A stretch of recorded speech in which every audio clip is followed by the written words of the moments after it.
it's Mike Michalkow here, and I want to give you 5 tips on how to attract more students. Now, we've all been in that situation where we've been teaching for years or maybe just starting out, and we need to know how to get more students to come to us as instructors. So first of all, let's talk about having a modern-looking website. Now, this is very important if you're going to be attracting new students because this is their first impression of them finding out who you are. So have a basic bio, maybe just some things you've done, some musical accomplishments, photos of yourself, either playing drums or not. If you can have some audio examples, maybe some bands you've recorded with so people can hear how you play. If you can have some video sample lessons, just of you doing some basic teaching, nothing too fancy. This way, the viewer gets a chance to sort of see who you are and how you teach.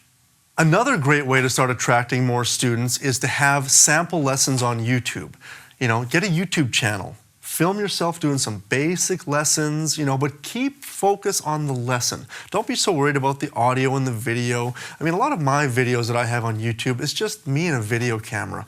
Because I try to create that approach of how a student that's sitting in the room with me would view me without 7 or 8 different camera angles. I mean, if you can do that, that's great. I just don't have the time and the ability to do that right now. But it's very simple, and it gets the point across. And a lot of people who have signed up with me said, man, we saw your videos on YouTube. And I always say, which ones? I mean, the real high production ones that have been done through Drumeo, or the ones I've done in my studio? And they goes, no, it's just you behind this drum set, one camera. I'm like, wow, that's pretty cool. And they go, yeah, we want to come and study with you. So it's been, proof in the pudding that sometimes a simple video can really generate more students. But make sure that the topics are something that everyone can relate to, whether the student's 5 years old or 75 years old. I try to keep my topics as sample lessons to attract the student, saying, here's how I hold the sticks. Here's how I get my single stroke roll speed faster. Here's how to play a flam tap. But never really go too far into it because I don't want to give it all away. I want to make sure the students come to me. So that's very, very important. Now, the other thing is, remember, YouTube is worldwide. You can get thousands upon thousands of subscribers, which can eventually lead to Skype students. I have gained more Skype students through YouTube than anywhere else. Even though I do advertise on Facebook and Twitter and some other social media outlets, YouTube has been an incredible avenue for me to get more Skype students. So that would definitely be a huge way to attract some more students. So now that you've posted videos on YouTube, let's talk about how to engage with your followers on social media. Now, whether you use Facebook or Twitter or any of the social media outlets, it is so important to now get to know these potential students. I mean, I don't just post looking for Skype students and hope that people are going to come running to me.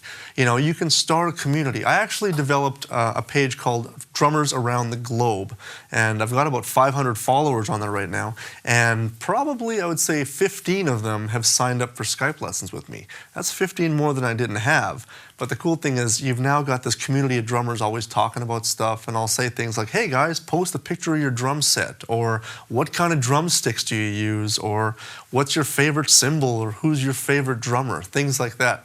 Be sure that if people are going to comment on your videos, whether they be the YouTube videos or anything you post on Facebook, reply to them. Okay, whether it be video or if you're just putting a post up and someone says, hey, Mike, what do you use? Well, I'm using the ProMark 5A wood tip or whatever it happens to be at that time. So make sure you're engaging with your followers because it just creates a tighter relationship between you and a potential student in Brazil or wherever you may be or around the world. So it's so crucial to be able to do that. The next thing I want to talk about is word-of-mouth advertising. Now, this is crucial, especially if you're working for yourself, okay? For example, for me, I have been a self-employed drum instructor for over 15 years. I did teach at a lot of stores in the past, and it was easy because the students would just come in and sign up, and I'd get a phone call or an email saying, hey, you've got a new student. Great. When you're working for yourself, you have to do a little bit more work. So word-of-mouth is huge. Right now, word of mouth is really important for me because I have so many competitors in my area. So what I like to do is I like to go to the music stores that don't offer drum lessons, okay? Because there's some that do, and those places aren't referring students to me. So I go to the places that don't have drum lessons, and I get to know the drum guy. Introduce myself, I don't walk in like, hey man, I'm this drummer, and send me students.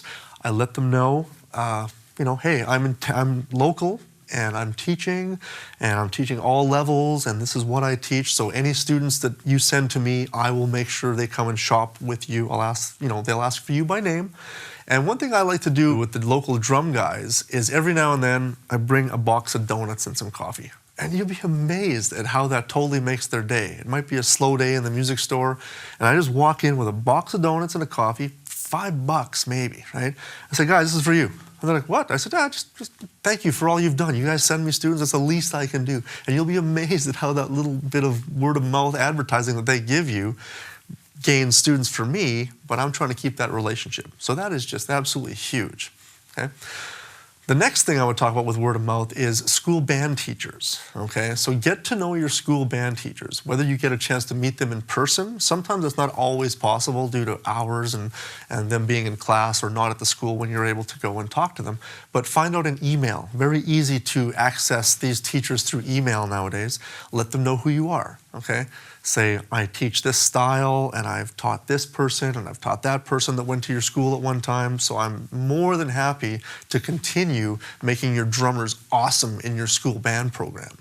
So another great point is to try to put on some drum workshops in some schools or some churches or something like that. Now, don't expect this to be a big money-making venture right now. Once again, it's advertising. It's going to be word-of-mouth, free advertising. So in the past, I have gone to churches and I'll say things like, can I use a room to put on a drum or a rhythm workshop for just the general public, or maybe some of your congregation or anything like that, if there's anybody interested in playing the drums? And sometimes I've been told, oh, we don't do that. But on occasion, people go, oh, that'd be great. Well, what do you want to charge? I said, nothing. Like, all I'm asking is just if I can borrow the room, if that's possible. And a lot of churches and schools are very open to that. It's quite surprising. At this point, you go and you put on a little workshop, let people know who you are in your community. This is word of mouth. One kid, if there's 10 kids, one kid is going to see you and go, oh man, Mom, I want to take drum lessons. There was this guy at our school and he was twirling his sticks and he was doing his thing, and I want to go take lessons with him.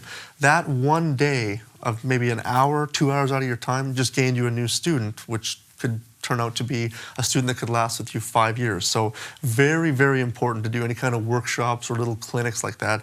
And once again, don't expect to be, compensated generously for that. Do it as free advertising. The next thing I would also suggest is talking to other local drum teachers. Now, whether they're your competition, make them your friends. Come on, we're all drummers, we love each other. I know all of my competition. They're friends of mine. We have gone to drum clinics together, we've subbed each other's gigs, things like that. We see each other all the time. And I always say things like, if you guys have an overflow of students and maybe someone can't take a lesson Wednesday at 4 o'clock, can you send them to me? I'm looking for some new students. And you'd be surprised. They'd be like, yeah, man, sure. I mean, I'm pretty full on Wednesdays, but yeah, if you're open, I get this a lot. We thought you were full. Well, no, I have a couple of openings. I had a couple of kids cancel and one moved away, so I have a couple of openings.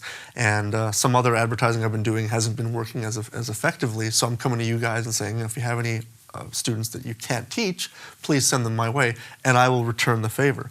Just recently, I sent a student to one of the local music stores because they wanted a specific time, and I couldn't offer it to them. And they said, well, that's all we can do. I said, well, here's what you do. You call this guy, and if he can't do it, he might recommend to another teacher. So that word of mouth thing is such a snowball effect. Everybody just becomes a big community of helping one another. You'll be really surprised at how the drumming community and with the teaching community it's not as competitive as you may think. Everybody's really there for each other, and we support each other.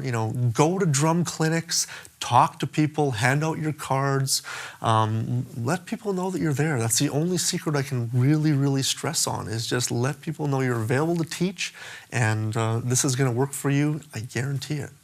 Lastly, I want to talk about something that isn't directly related to advertising. It's simply being cool, okay? Being a great teacher, being able to work with people, being able to understand students' needs. Now, you might have all the chops in the world and you've played in some semi-famous band, but if you can't teach, people are going to see that pretty clearly, and they're not going to want to spend money each week or each month on someone who's full of themselves because of their accomplishments or whatever. And if there's a time in your life that you were sort of successful and then you didn't become successful or something happened musically and you're teaching because you sort of have to, people will see that too. So the bitterness will come out. Have a joy and a passion. I mean, people are coming to you for your knowledge. They're paying you money. So it's so crucial that you let people know that you love what you do and you're going to share your knowledge with them as best that you can. And keep in mind, an 8-year-old kid, is already pretty nervous going into any learning situation. So you have to treat them like the big brother or like, Uncle Mike or whoever it's going to be, and make them leave excited and happy to come back, because you know that 8-year-old kid is going to go tell all his friends at school, and he's going to tell his uncles and his aunts and all those people, and that is so huge because that's where the word comes back. It's like, I hear things like, you taught my 8-year-old nephew, and now I have my neighbor's kid wants to take lessons. So do you have any availability? And I love hearing those stories because a lot of times it's just me being myself. I don't go out of my way to impress people. It's just trying to be happy and trying to be excited about what I do.